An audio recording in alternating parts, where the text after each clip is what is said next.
the Andy Caldwell Radio Show.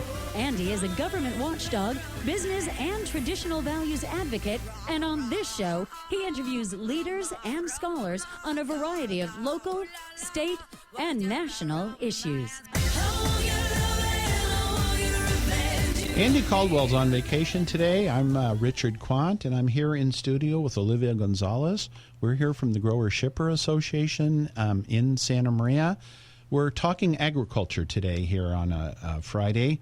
And our next guest works for an agricultural organization, AgSafe. This guest is named Amy Wolfe. She is the executive director of AgSafe. She's very well known in this area, and I'd like to welcome you to the show, Amy. Thank you, Richard. Thanks for having me. You're very welcome, and we're very pleased that you're here. There is a lot of talk about farm safety issues and efforts of employers to make improvements to working conditions and make sure that the farm workers are working in a safe environment. And I know that's really what your organization, AgSafe, is about. And could you spend a few moments here just describing your organization, the efforts of the organization, and what kind of support you get from the industry? Absolutely. AgSafe is a statewide nonprofit, and our mission is to minimize injuries, illness, and fatalities throughout California's agricultural industry. And so we go about doing that by providing employers the tools that they need to keep their employees safe and healthy while still running successful, profitable businesses.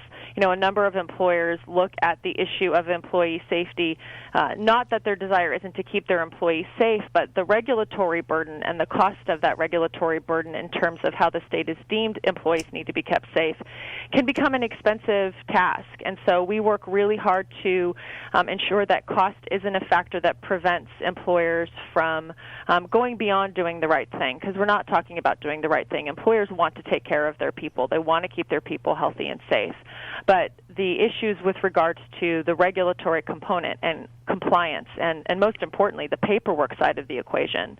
And so we offer education and training opportunities. We produce resources for employers, essentially trying to make it as efficient as possible and ensuring that they know and understand the myriad of regulations that they need to be in compliance with. I mean, the list is as long as it is wide as it is deep. And so some of it isn't even a matter of lack of intention. It's lack of knowledge, realizing that there are just so many regulations that affect employers when it comes to employee safety.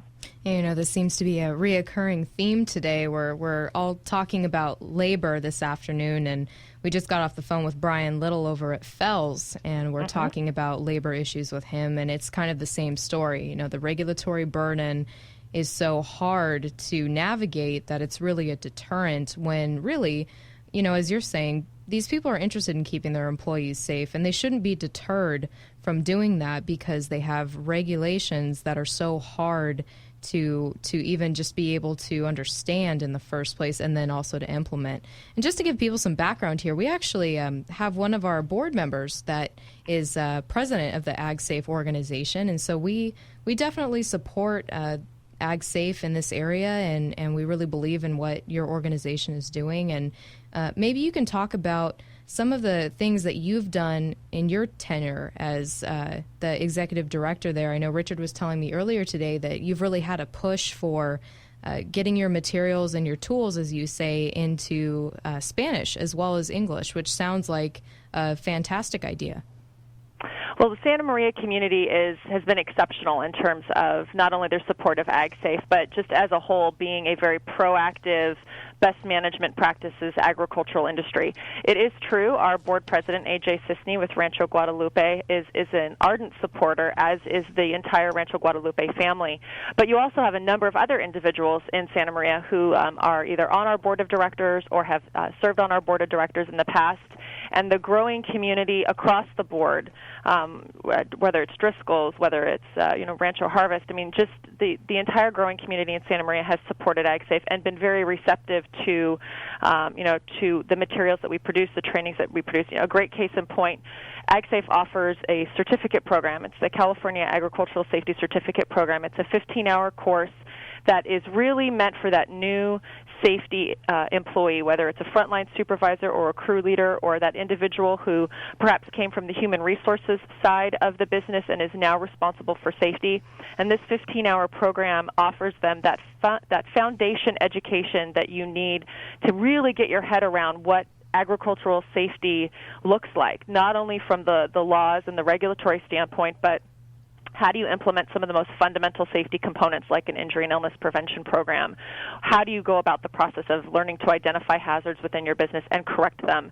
How do you conduct trainings that are effective? And the Spanish issue really gets to that training piece. For training to be effective, you really need to ensure that you're providing training in a language that your employees are most comfortable learning. And so we've made a really concerted effort to now provide everything that we offer in both English and Spanish, and would love to be able to take it into other languages that affect the agricultural industry throughout the entire state of California.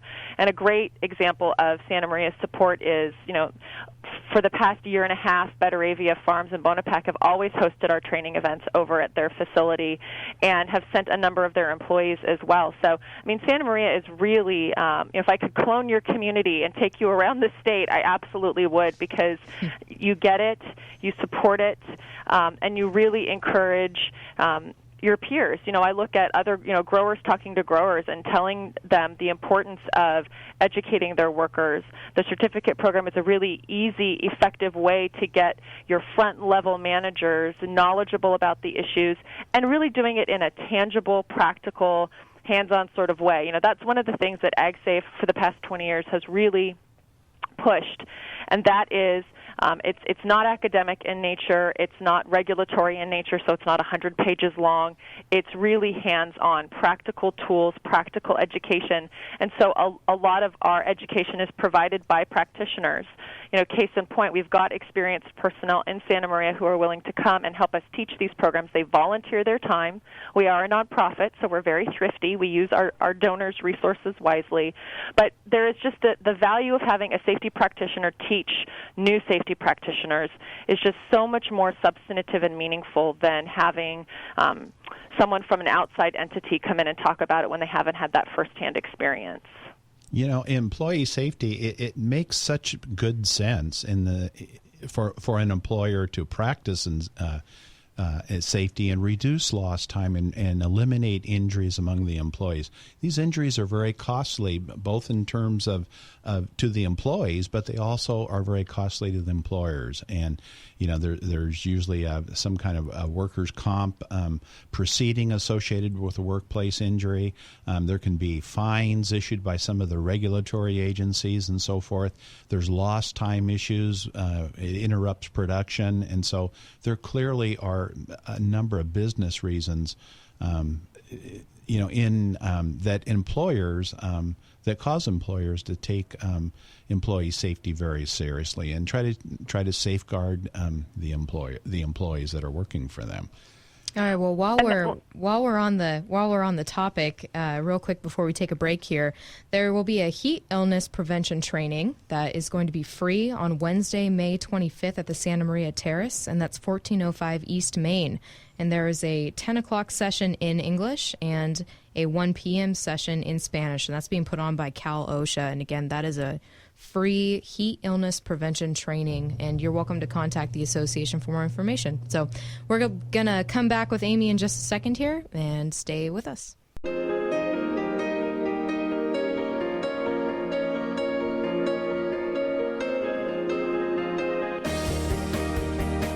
Making you smarter one day at a time. This is the Andy Caldwell Show. Hey, welcome back to the Andy Caldwell Show. Thanks for joining us this afternoon. My name's Olivia Gonzales, and I'm here with Richard Quandt. We're from the Grower Shipper Association. We're talking to Amy Wolfe from AgSafe up in Modesto, and we're talking about some of the challenges that farmers face in today's regulatory world when it comes to some of their safety requirements. And Amy, you started to touch on, some of the different issues that farmers face. And, I think there are some of the obvious ones like heat illness prevention. And, you have safety precautions when it comes to the equipment that people are using and, maybe protective gear. But, something came up the other day that was kind of interesting. Somebody asked about child labor, which is interesting because in California, as you know, it's a pretty strict line to toe when it comes to that particular issue. And I wondered if you could maybe talk about that a little bit.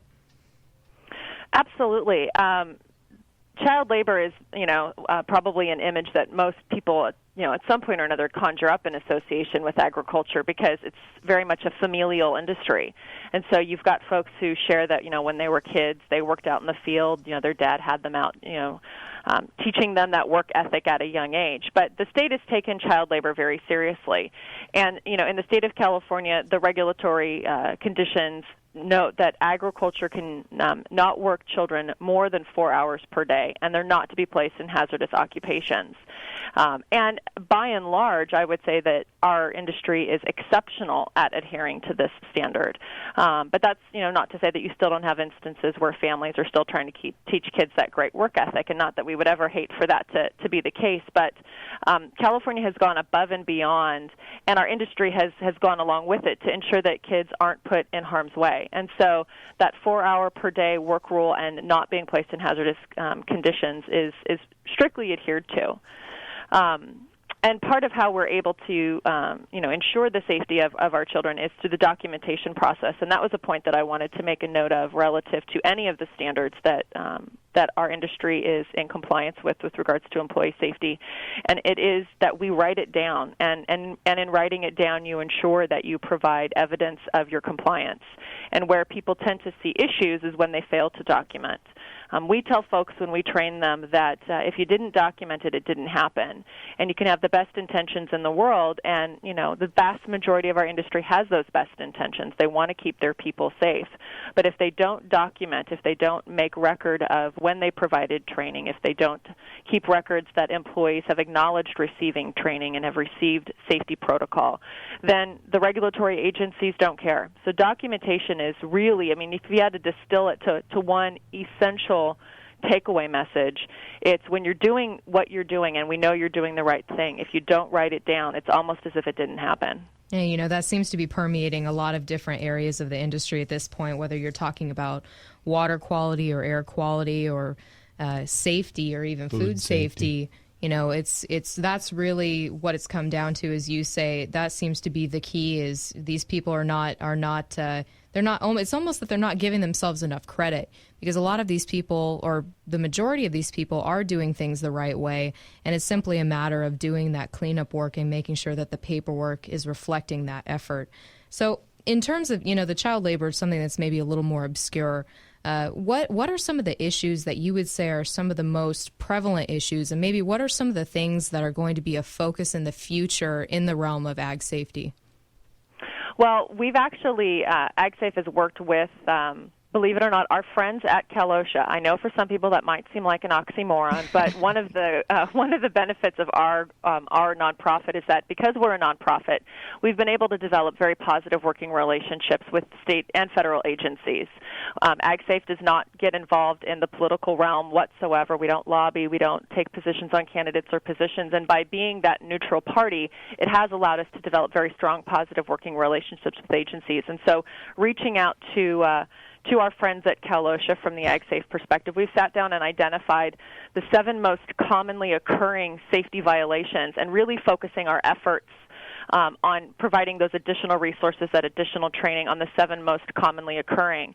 And, the unfortunate issue is that they're not highly intricate, complicated standards. There's a lot of paperwork involved with these standards. I'm not going to gloss that component over, but the issues that we seem to be cited the most for, and subsequently where we're paying the most fines, are things like the heat illness prevention standard, Standard 3395, failure to be in compliance with Standard 3457, field sanitation, so making potable drinking water and toilet and hand washing facilities available out in the fields, having in place in writing your injury and illness prevention program and being able to provide documentation to those inspectors out in the field. First aid CPR training, one supervisor that's received first aid CPR training for every 20 workers.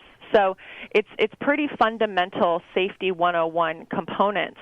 Where we find that our industry needs the most help is, again, with that written side of the equation, is making sure that they've got all of the pieces documented, that documentation is out in the field, that their supervisors have it, that their supervisors are able to articulate the program and the plan and the work that the business has done when approached by a Cal OSHA inspector. And that's one of the things we do as well, is in working with our members and the industry as a whole, because AgSafe services are not limited to our members. As a nonprofit, we make everything available to the industry. We just make additional resources available to our members free of charge or at a reduced cost. Is helping them in learning how to deal with an inspection.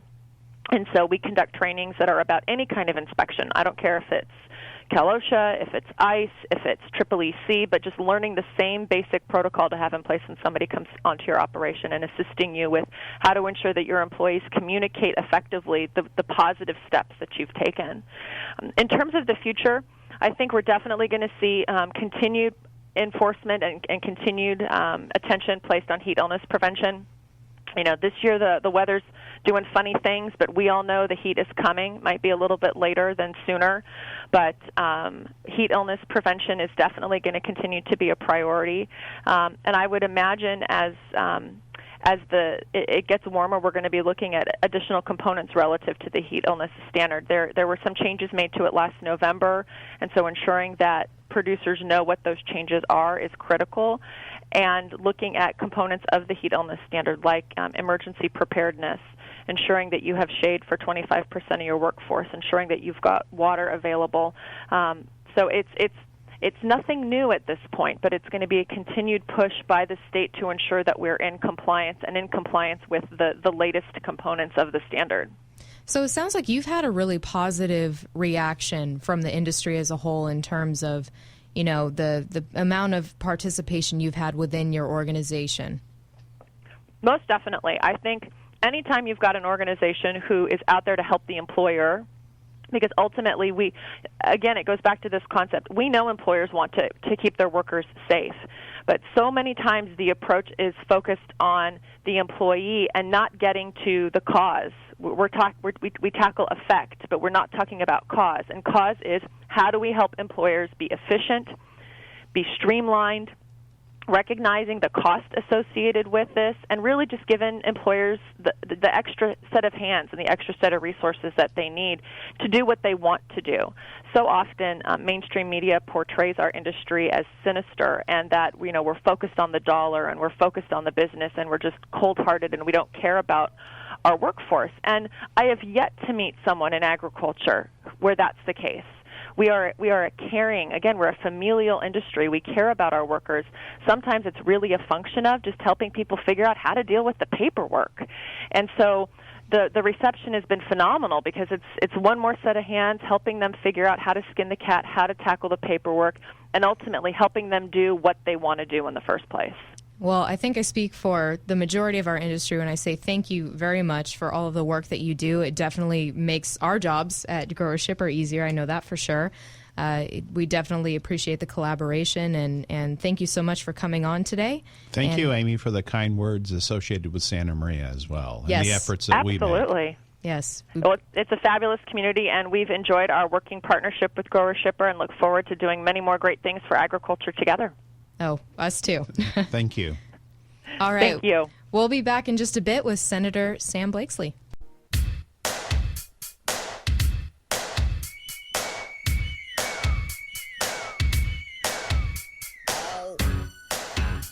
Online worldwide, but heard right here.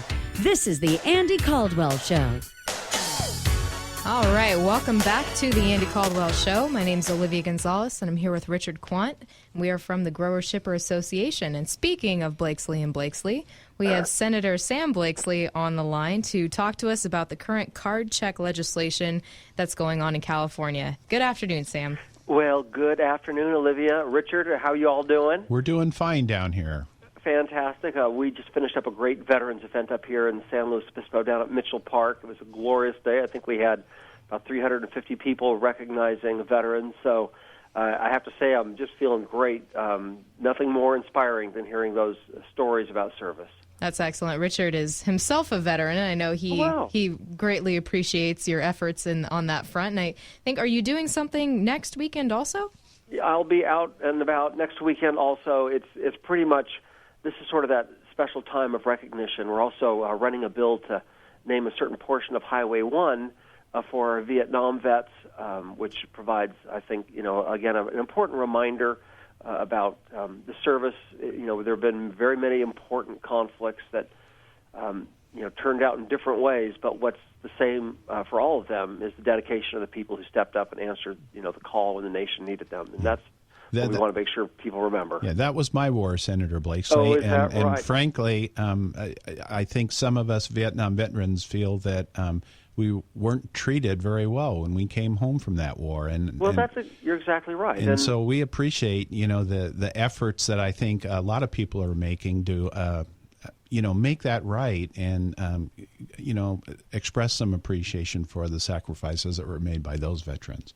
Thank you, Richard, for, saying that it's important that all of us step up and remember. And, these are the fights that are worth having. And, I know we're going to talk about card check in a minute, but, they're all sort of a contest for the hearts and minds of how we're going to live and what we're going to admire and respect and what rules of law we're going to live our lives by. And, just, that moves very, I think, naturally into this question of, fairness in SB 104, which is card check, which, is one of the most egregious and unfair bills I think I've seen in my 7 years in serving in the legislature, and I know we'll get into the details.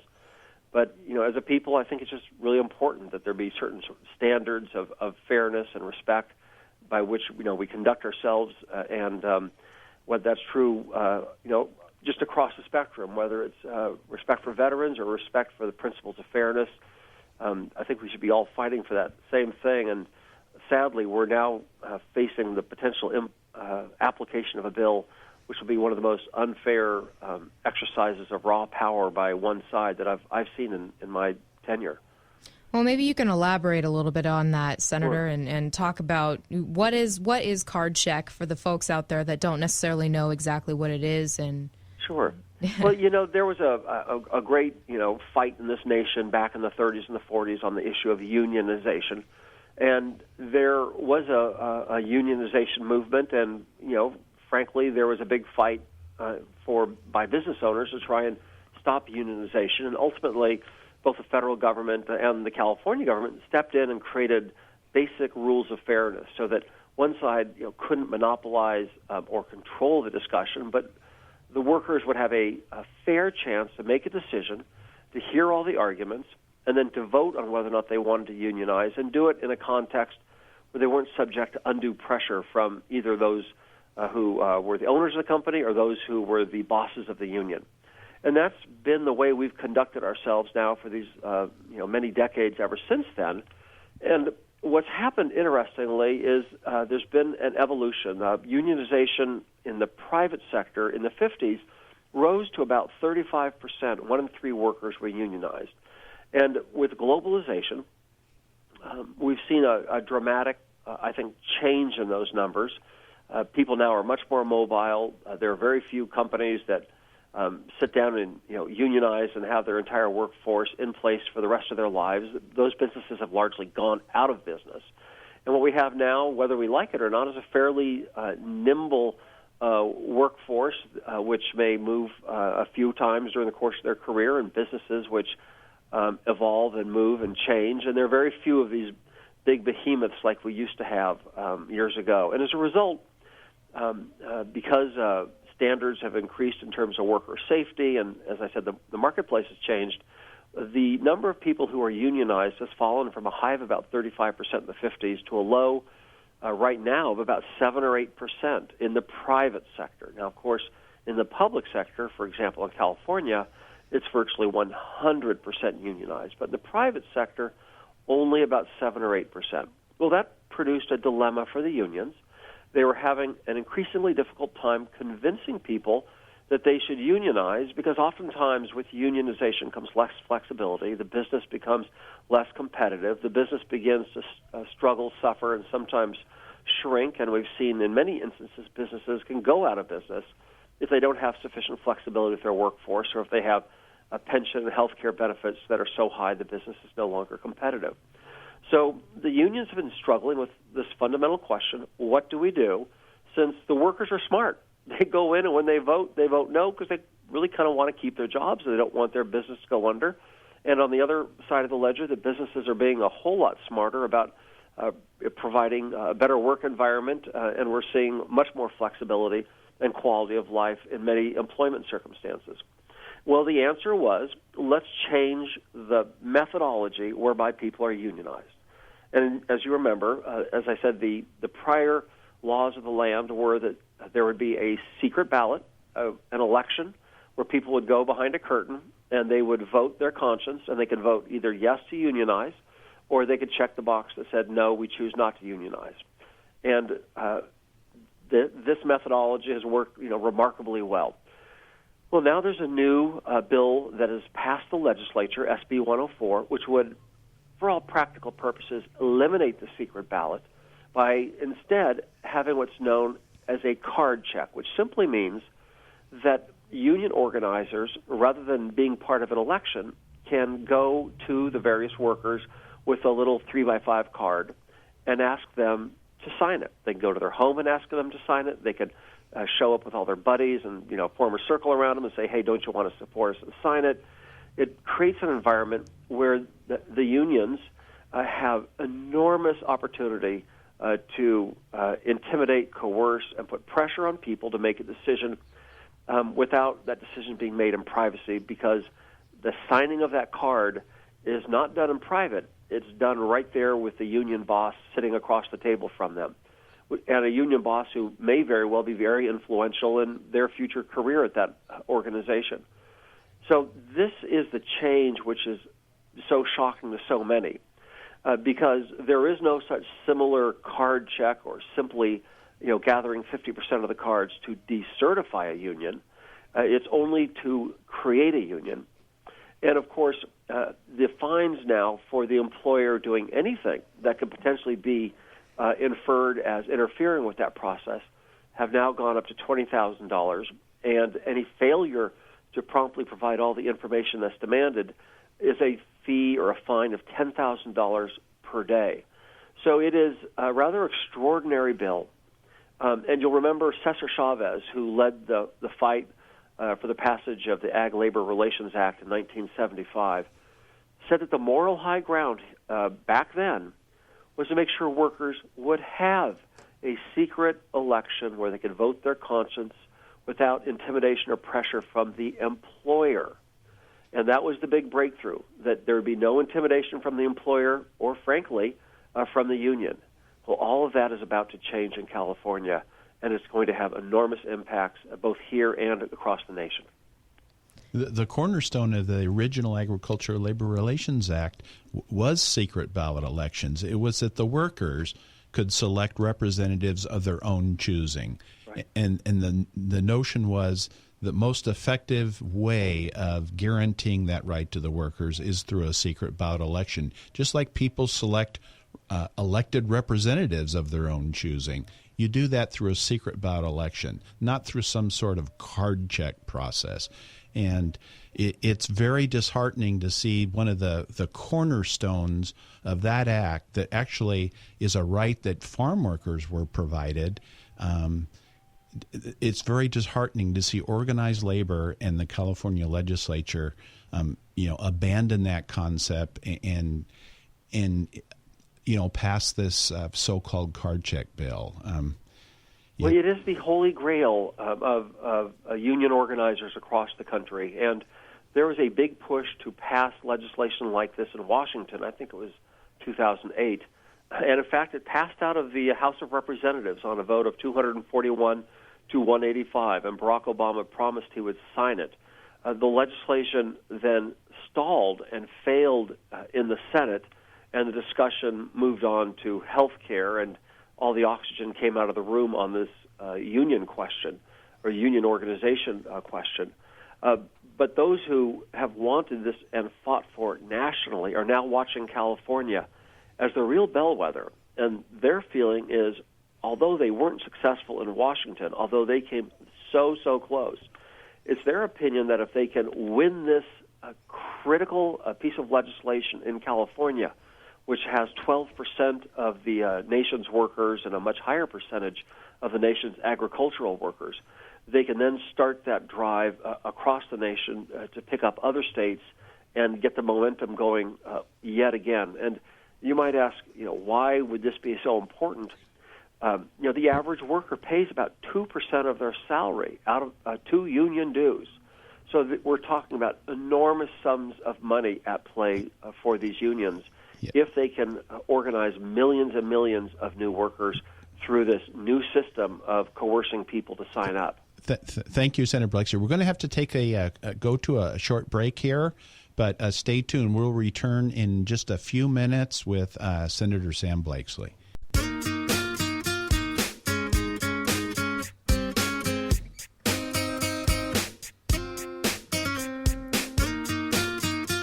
Local, national, and traditional values heard right here. This is the Andy Caldwell Show.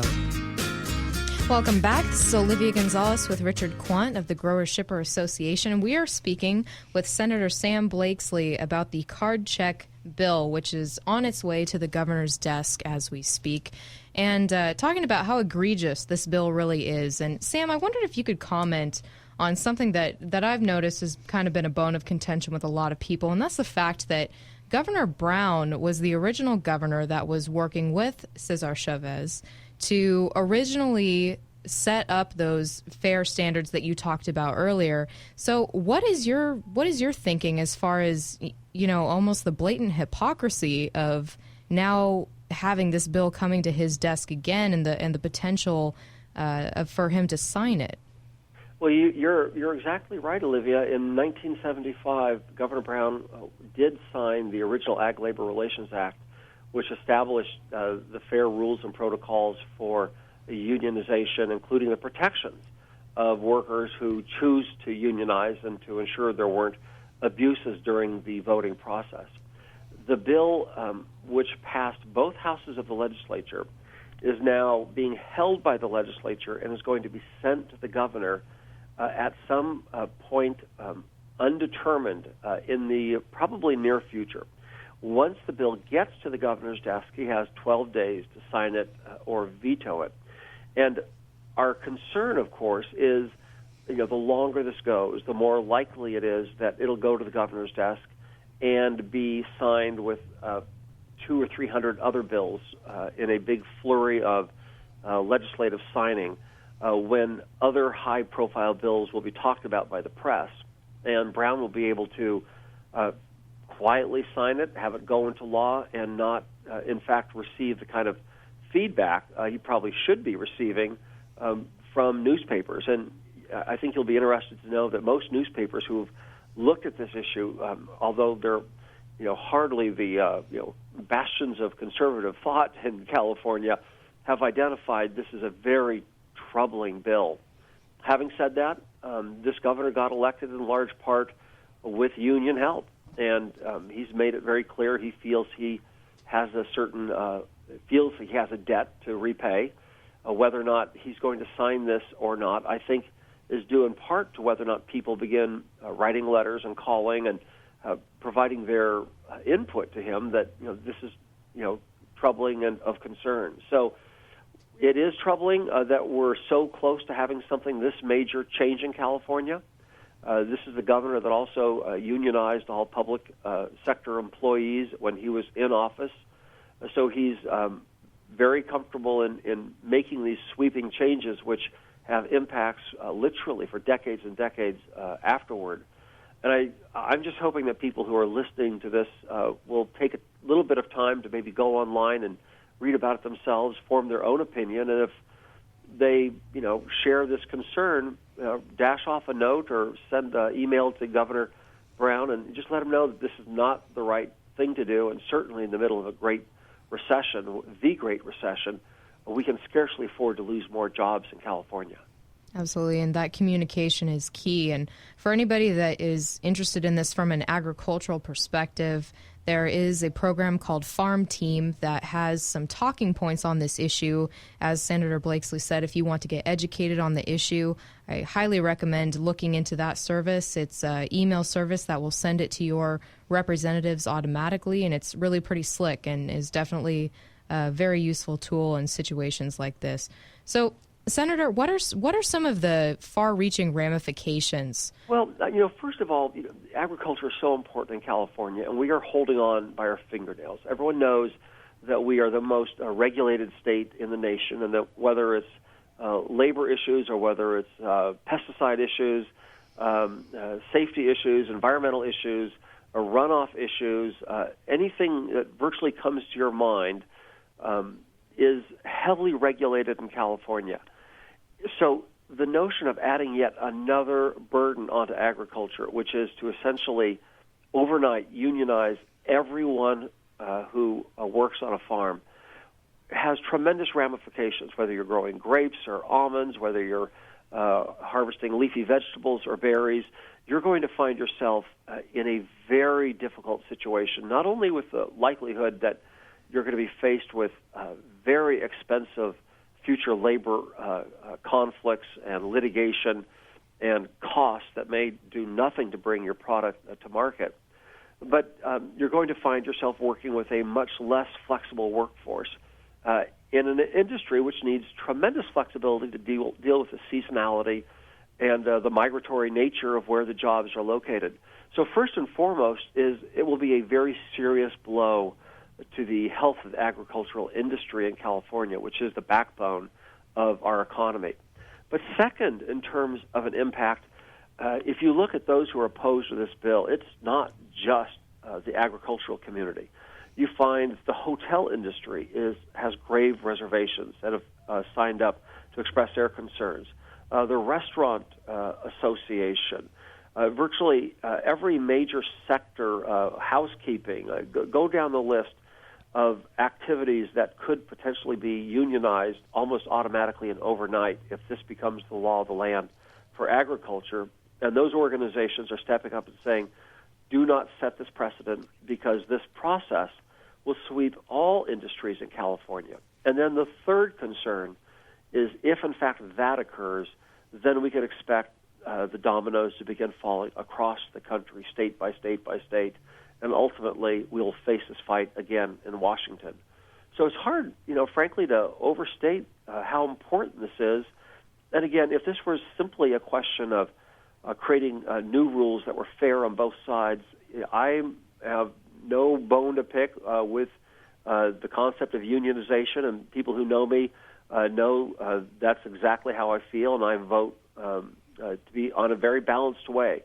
But this is not a balanced approach when it comes to the rules of unionization.